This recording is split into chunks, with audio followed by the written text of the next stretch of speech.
Assalamualaikum, Sohib Balance Muslimah. Jadi beberapa waktu lalu, aku diundang untuk event pembekalan konten kreator mental health dari Beranda Jiwa di kantor Google Indonesia. Banyak yang kasih selamat atas graduasiku di event ini.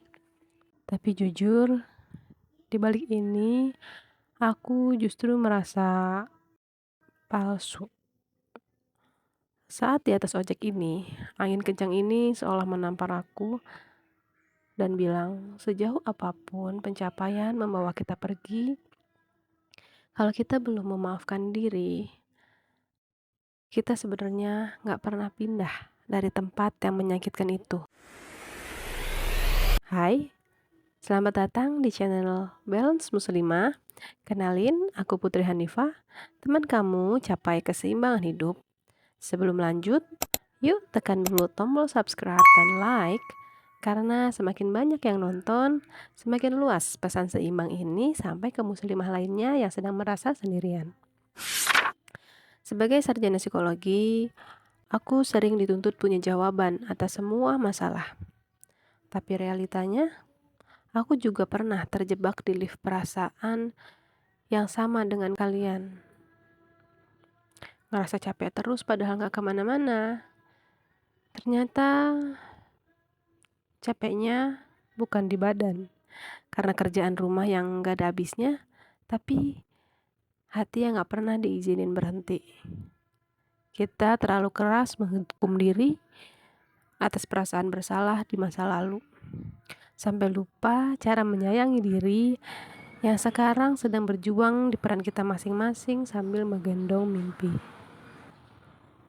Mungkin kita udah sering dengar istilah imposter syndrome, di mana kondisi selalu mempertanyakan diri sendiri atas pencapaian atau prestasi yang telah diraih. Ngerasa kesuksesan yang berhasil diraih merupakan bentuk dari keberuntungan atau kebetulan aja, bukan karena kemampuan intelektual diri. Itu memang melelahkan. Tapi ada satu lagi yang lebih halus, yaitu upper limit problem. Bedanya, kalau imposter itu merasa nggak mampu, kalau upper limit itu kita kayak nggak siap bahagia. Saat rezeki atau karunia datang atau momen sukses seperti di aku graduasi ini, bawah sadar kita kaget. Kita ngerasa kayak nggak layak gitu. Lalu menyabotase diri dengan tanpa sadar, ngalihinnya dengan marah-marah ke orang terdekat atau malah overthinking yang bikin lebih capek. Merasa alergi senang karena belum berdamai dengan kegagalan yang lama. Di sini kita belajar sukses tanpa memaafkan diri hanya akan menjadi beban baru. Riset hidup 2026 bukan tentang ganti semua hal fisik ke yang baru. Mungkin perabotan, outfit, bahkan lifestyle konsumtif FOMO lainnya. Tapi tentang berani pulang ke diri sendiri. Memaafkan diri adalah satu-satunya jalan agar segala ikhtiar dan doa kita masuk ke hati. Jika pintunya masih terkunci oleh benci sama diri sendiri, segala ikhtiar dan doa hanya akan berhenti di bibir. Kita paham bahwa Allah Maha Pengampun pada kita hambanya yang kadang melampaui batas. Terus kenapa kita begitu kejam menghukum diri kita sendiri? Nah, memaafkan diri adalah bekal utama agar energi kita pulih dan siap menjalani tahun-tahun berikutnya. Momen graduasi ini mengajarkanku bahwa kekuatan sejati bukan cuma dari pencapaian yang udah kita raih, tapi saat kita berani memeluk luka kita sendiri. Ini ada 3 tips amalan versi Islami. Kalau kita amalkan secara konsisten, bukan cuma bikin tenang, tapi juga membuka pintu rezeki dan peluang tak terduga karena hati kita sudah cukup lapang untuk menerimanya. Pertama, ada doa peneguh iman. Ya muqallibal qulub, tsabbit qalbi ala dinik. Wahai zat yang membolak-balikan hati, teguhkanlah hatiku di atas agamamu.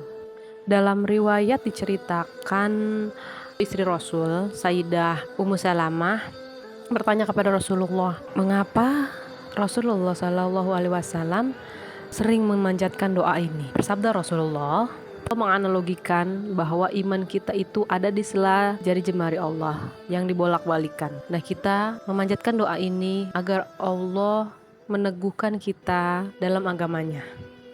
Yang kedua, doa perlindungan dari kesedihan yang melumpuhkan. Allahumma inni a'udzubika minal hammi wal hazn wa a'udzubika minal azzi wal kasal wa a'udzubika minal jubni wal bukhl wa a'udzubika min ghalabatid daini wa qahril rijal. Ya Allah, aku berlindung kepadamu dari kesedihan dan kegundahan. Aku berlindung kepadamu dari kelemahan dan kemalasan.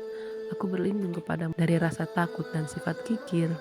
Dan aku berlindung kepadamu dari lilitan hutang dan tekanan orang-orang. Hadis riwayat Abu Dawud dan Bukhari. Diriwayatkan doa ini diajarkan Rasulullah kepada Abu Umamah Al-Bahili yang sedang didera kesedihan dan kegalauan yang mendalam akibat terlilit hutang. Lalu selanjutnya ada zikir Nabi Yunus untuk ketenangan di tengah merasa gelap total. La ilaha illa anta subhanaka inni kuntu minadh dhalimin. Ya Allah, tiada Tuhan selain Engkau, Maha suci Engkau, sesungguhnya aku termasuk orang-orang yang zalim. Dalam riwayatnya, zikir ini diamalkan oleh Nabiullah Yunus alaihissalam saat terjebak di dalam kedalaman laut dan kegelapan perut ikan paus. Lalu Allah menyelamatkannya dan membebaskannya dari ikan paus tersebut. Selain itu, aku juga punya ebook Self-Forgiveness. Aku susun menjadi peta jalan untuk kita lebih bersiap. Karena tanpa memaafkan diri, 2026 hanya akan jadi pengulangan luka yang sama. Klik link di deskripsi, ambil e-booknya secara gratis hari ini.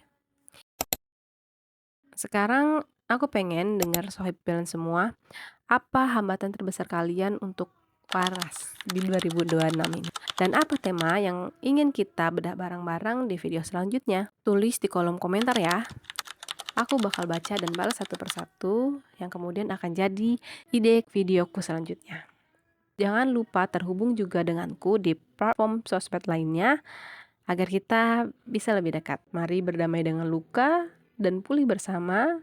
Sampai jumpa di perjalanan pulih selanjutnya. Assalamualaikum.